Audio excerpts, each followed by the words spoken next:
Well, welcome to Pastor's Café. I'm your host, David. I am here with Pastor Steve Kern. This is episode 44, and today we're going to be talking about pyramids, wonders of the earth, and biblical mysteries, and we will be right back.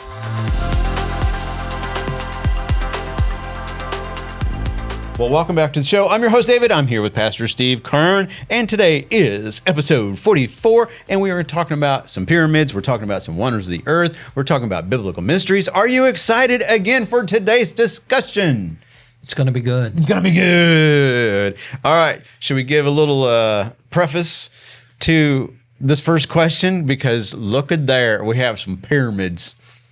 Yeah. And we have something on the lower part of the screen. And for our listening audience who cannot see the visual spectacle of this show, we are looking at a city or something, a structure below the pyramids at Giza. So now explain to me, is this the city and what's this underneath this? Well, that's the thing we're talking about. I've heard so many different things. This could be a staircase down to a city. This could be part of the city. And this is all underneath. So this is the pyramid as it goes up. So those are like chambers within the pyramid. Oh, within the pyramid. Yeah, within the pyramid. So we're seeing the bottom part of the pyramid. Oh. So a vast city, supposedly from researchers from Italy and Scotland. Now, there's some speculation of when this really came about and when they released this information, because I've heard as recent as March, and now we're just now into April, March of 2025, but I have also heard that they released this information in 2022. Now, this is very hard to track down, this information. I have not been able to track it down. However, there are several podcasts and news networks that are saying 2022.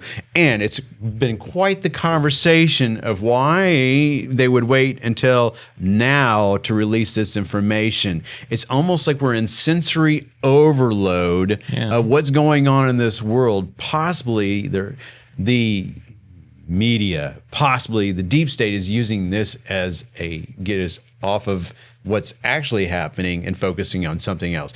Pure speculation, but anyways. So a vast city has been found underneath the pyramids. The city stretches supposedly more than 6,500 feet directly beneath the pyramids at Giza, which is 10 times larger than the pyramids themselves. So I have a question about this, and boy, I tell you what, we got a lot to talk about. This just under one pyramid, because all right. So what you're seeing right now is just under one pyramid, but they all have something under them. Well, supposedly it's this vast city in which these columns take you to. Now, this is all pure speculation, of course. So, but they do say that is there. That's what they're saying. That's what they're saying. That's what they're saying. So my question is to you, and then we'll unpack all this information and get into our discussion today. Could the pyramids be linked to biblical events, ancient prophecy, or even divine revelations? Well, definitely the pyramids are linked to biblical events in the sense that the pyramids at Giza are 26 to 2500 BC. And the Exodus pyramid, or the Exodus period, was probably depends on which archaeologist you listen to. Sure. 1250 or 1450. So, which means that these pyramids were around for 1,000 years before the Exodus, so they were there the whole time that Israel was in. Could they have been built 43 million years ago? I'm just joking. 43 million. Or was it 63 million years ago? Were they around the time? No, I'm just joking. That's interesting. Go ahead. That's an interesting question, and probably the old earthers, people that believe that the earth is old, would maybe think that. My big question after seeing that. Oh, you mean go back to the picture? Did they build this and then put this on top of it? It seems to me like they wouldn't build this and then put this underneath it. I'm guessing they went down with tiny little shovels and they dug all this out. And then they set it aside over here, away. And then once they built this huge city, they brought the dirt back and used it to make the rock, in which they loaded up the huge boulders on their backs and placed them with precision. What do you think? or a superhuman being with a red cape arrived on an asteroid and crash landed right around with the pyramids and thought he would put his red cape on with his huge S and build pyramids. Well, another thing is... So you think Superman did it? Well... Is that what you're saying? You said Superman exists? Do you believe that? You're like, what? Well, one of the speculations, though, you see on Facebook... but you trust everything on Facebook, right? They've got these huge giants, going around carrying the stones on their back. Oh, yeah, I've seen some of those. Yeah, they're hilarious. It's amazing what you can do with AI technology these days. Yeah, really. So, but the pyramids go way back, and it's interesting how that Egypt has such a long history and was around long before even Israel was, when God finally established. You have Abraham coming out of the Ur of Chaldees and then going up to Haran and then back down into Canaan, and then he goes into Egypt. Well, Egypt's already there, and a huge empire, probably in the first kingdom. You've got series. You got the early kingdom, middle kingdom, and late kingdom, and so you have to say, well, it's pretty. There's a lot of biblical Old Testament history that's linked to Egypt, and of course that includes then the pyramids. And but obviously the pyramids are really in contrast to the when you have God putting Israel into Egypt and then to become slaves so that he can deliver them. But why has he got them there? He's got them there because he wants to deliver them, because he's going to use Israel as his focal point for using his miracles to show that he's the one true God. Sure, yeah. That in the shadow of all of these pyramids and things, of course, each of these pharaohs that built these pyramids saw themselves as God. This is going to be something that they were going to rule and reign again in some way or another. After they die, they take all this stuff with them so that they can have it when they in the new life, the next life.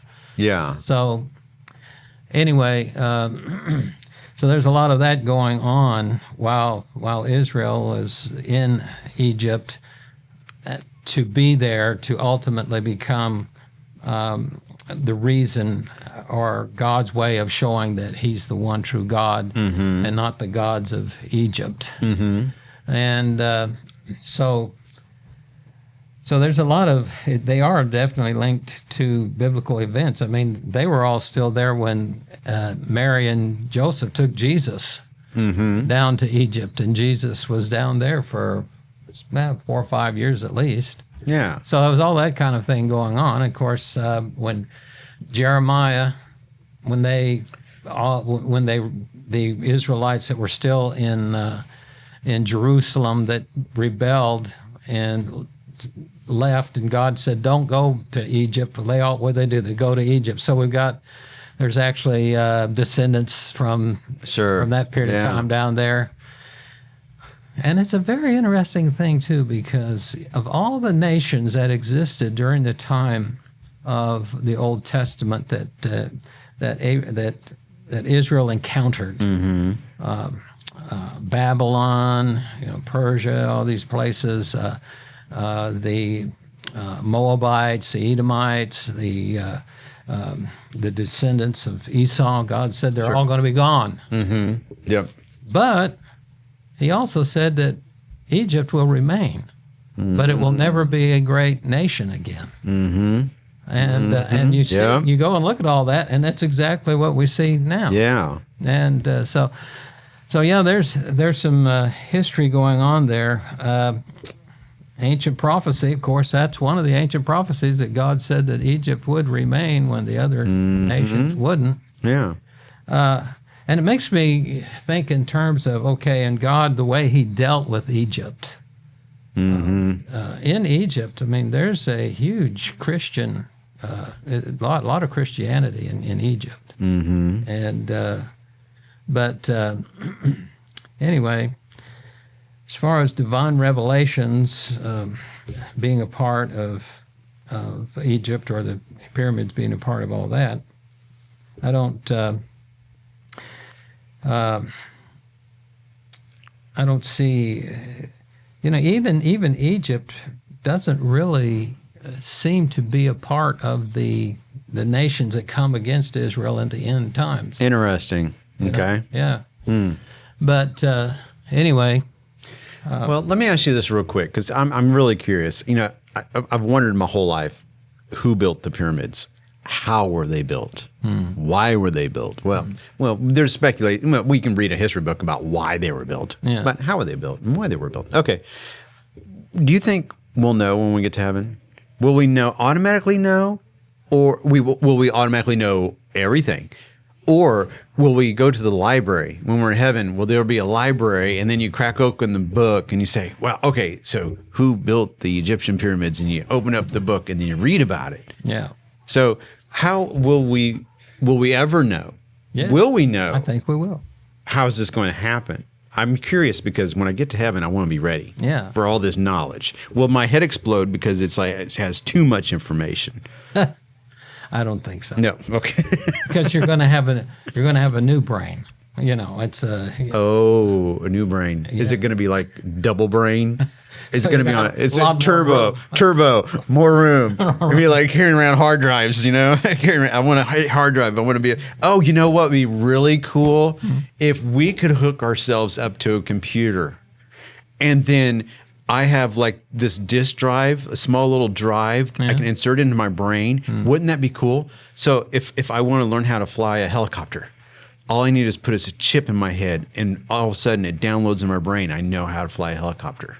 You're talking AI now. No, I'm not. I'm talking about the Matrix. Oh, the Matrix. Okay. I don't keep up with this stuff like you do. That's different than AI. I was just joking. Okay, yeah. But anyways, wouldn't that be cool? But it could be AI. Now, here's the really cool thing. Oh, now we're talking about some cool stuff. It seems that Egypt had a lot of technology back in that time that we don't have a clue about right now. Yeah. I've got of course, I do seminars on creation and that kind of a thing, and things in the past that show the intelligence of man. Apes turn into humans. No, how that Adam and Eve were the most intelligent beings, and then man being highly intelligent, the intelligence of man has been in decline because of the law. So who do we blame, Adam or Eve? We don't blame. Who do we blame? You blame the devil. You got to blame the Satan, man. Come on. But there's an interesting thing. One of the things to where there's been some discoveries shown where they've been able to use music vibration and focusing it on different and causing those things to levitate. Interesting. I can show it to you in some of the books I've got, but that's fascinating. That kind of level of technology to where they could have the right frequency and all of that, and then push where they've got one particular instance where they take this rock and they move it from here up on top of a. Interesting. Yeah. But they do have different kinds of things like that they've discovered that man was probably able to do a lot of stuff back then. That Okay. Well, when you go to Egypt and you start look, they got stuff in there that look like airplanes and look like all kinds of. That's fascinating. Yeah. All right, so I have to look this up because when you talk about like frequencies and being able to do stuff, there was this movie. It came out several years ago. I got to find it because I got to mention it because now I'm thinking of it. And of course, if I think of something, then, I have to like totally find it. It's a movie with Keanu Reeves. Yeah. And I cannot get to my phone to work. And this is scary that you can't. You know what? Why do you open up a web browser and Google wants to control your life? I don't know. That's something that Google wants to do and always mess with everything. What movie was this? Oh, my goodness. It was years ago. And they Not The Matrix. No. Although those are really good movies. It was before Chain Reaction. Chain Reaction. Of 1996. Yeah, Wow. that's cool. Keanu Reeves. He was a Chicago University research assistant. And Morgan Freeman was in it. He played the doctor. Oh, Morgan Freeman. And was everything. and basically someone was framed for murder from a fusion device. And what this fusion device would be able to do is give free unlimited energy to the world. You don't think the government would shut that down in a hurry? But anyways, come to find out, it was a certain frequency that made it all work.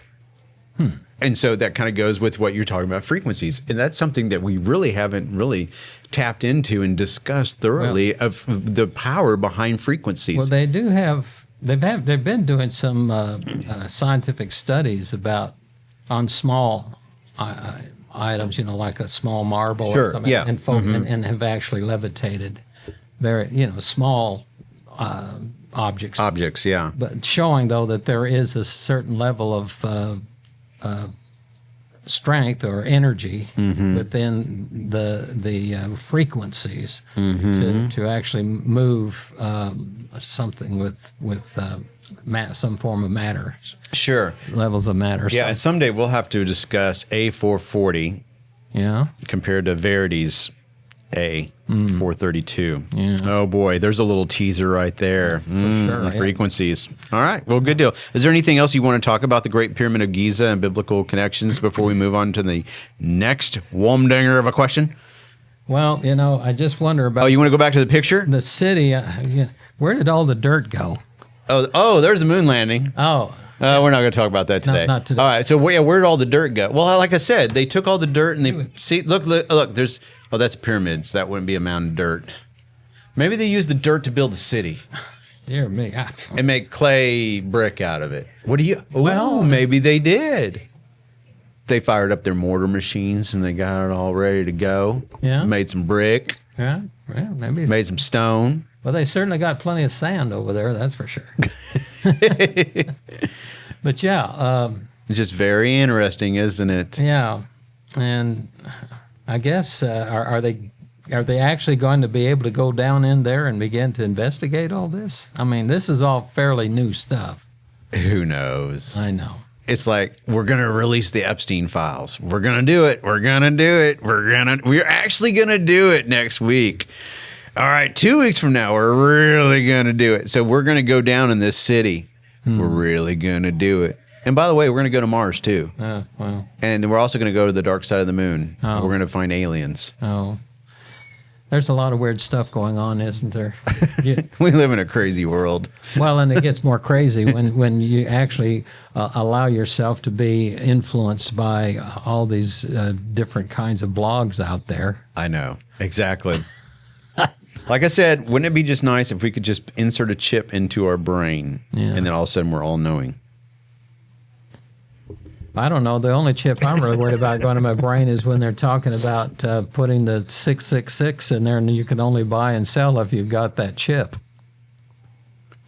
Maybe we're talking about the same thing. We'll find out one of these days, or perhaps we'll be out of here. Yeah. All right, well, let's That'd be move good. on to the next question. We're Yeah. talking about Stonehenge and ancient mysticism. Does this mysterious structure hint at ancient spiritual practices that intersect with biblical truth? Well, they certainly do have a lot of evidence about the spiritual practices that went on with that. Well, and practically Stonehenge, you've got all these different places like down in South America and Mexico, the different cultures down there that had all kinds of, and it all is linked somehow or another to putting together the stones and all of that to when you have certain times of the year when the sun's in certain places, the moon, and and it all has something to do with different kinds of events are going to happen, or they're anticipating things.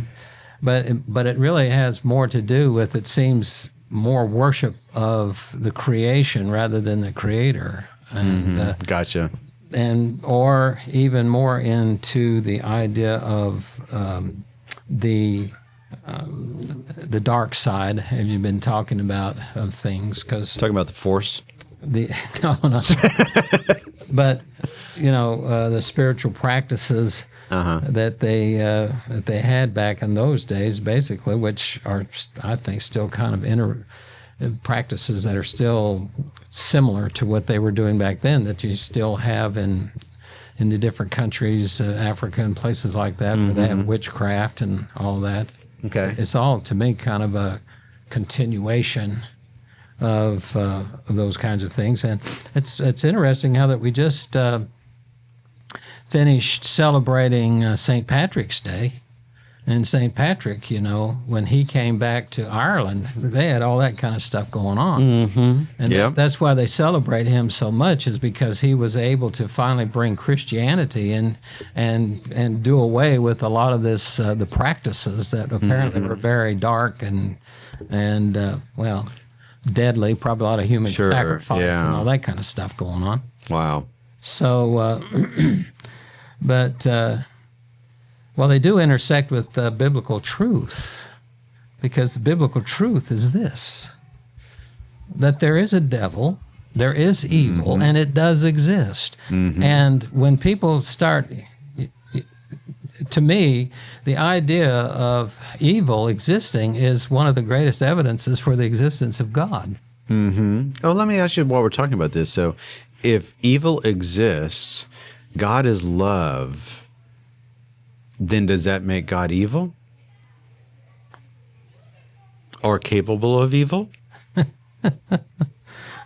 Let me tell you this. What is evil?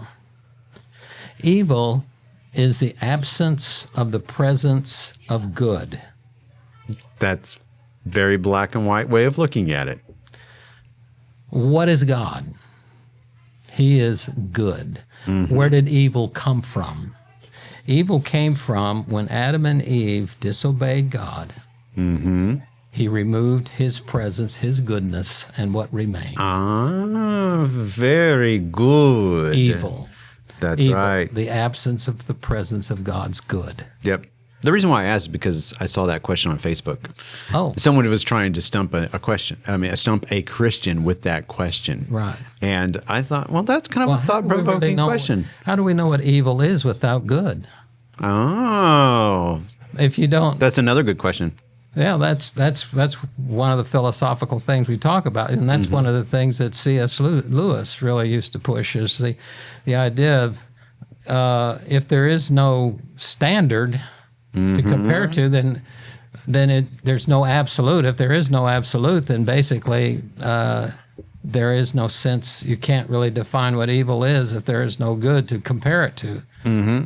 Very good. Because if you can say something is evil, why is it evil? Okay, well, because I said it is.